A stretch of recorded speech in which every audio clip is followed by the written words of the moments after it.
Hello, my name is Barry, and I'm going to be teaching you about chess, specifically the queen piece right here. This one and this one. Now, first things first, let's start off with the queen piece is always on the D file right here, next to the king, next to the bishop. And for black specifically, it's on D8, and for white specifically, it's on D1. The way you can remember how to set this up is basically white queen is on a white square, and black queen is on theoretically a black or a dark square.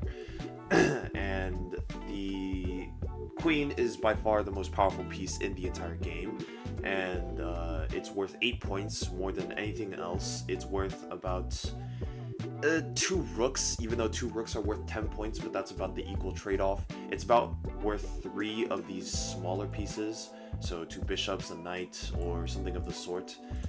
Again, even though it's worth more points, that's about the equivalent that you would want to exchange it with. It's also worth about a rook and 1 minor piece, and yeah, that's how much the queen is basically worth. Now, the queen, as the most powerful piece, can move in many different directions. I will show you right now. Okay, basically, it can move completely horizontally, completely vertically, and all diagonals as well. So it has the combined power of a rook and a bishop in one piece. And that makes it extremely valuable, hence why also it's kind of equal to a rook and one of the minor pieces because, well, you know, it's a rook plus a bishop.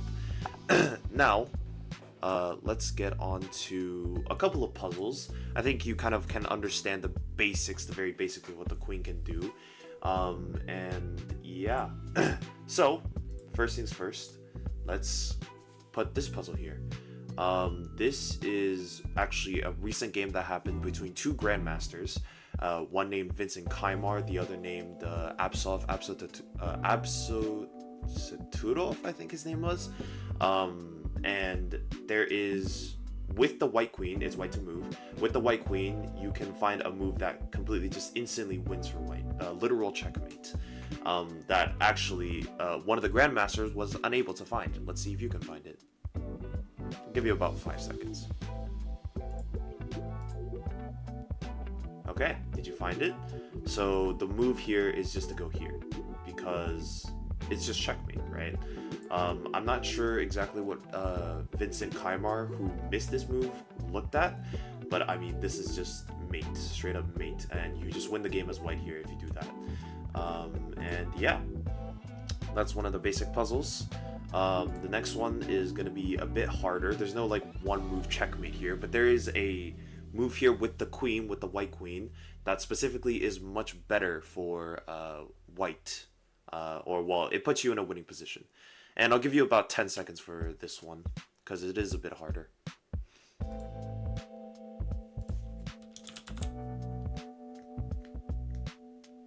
Okay, did you find it?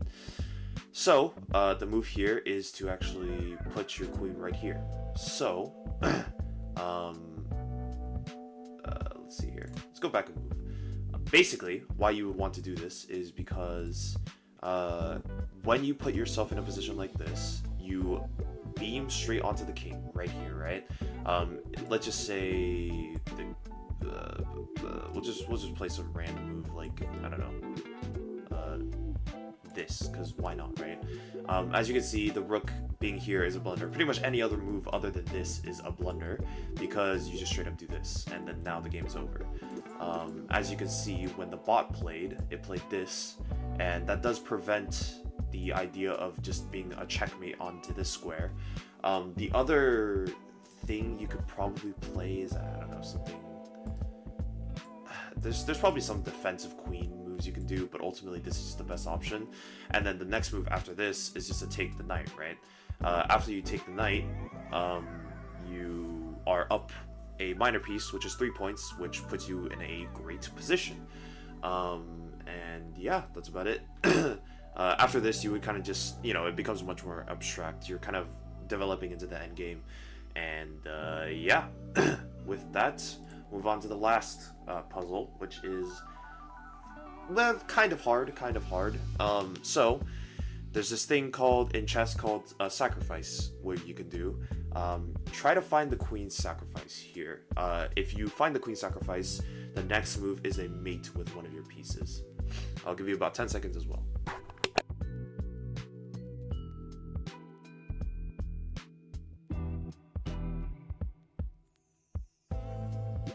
Okay, did you find it? So the move here, the best move, is just to do this, right? You do this, they have to capture, because you can capture like this, or you can capture like this as black. It doesn't matter. You're going to lose either way. If you capture like this, what's going to happen is just this, and then you lose the game with the bishop, basically just beaming the king. There's nowhere else to go. This square is blocked by this pawn. These two squares are blocked by this bishop, and then it's a check, and this move is obviously, you can't do that move because the bishop is blocking it as well. The other alternative option for black is just to capture like this, which results in the exact same thing, where this square is blocked off by this bishop, and these two squares are blocked off by this bishop, and then this square is blocked off by the pawn, which means, yep, it is exactly a checkmate. And that's about it. There's a lot of other end game stuff that you can do with the queen as well, specifically, pawn promotions to queens that you have to learn. But I think right now the basics are the best, where these kind of small puzzles will get your brain working as to what the queen can do. And yeah, thank you. Goodbye.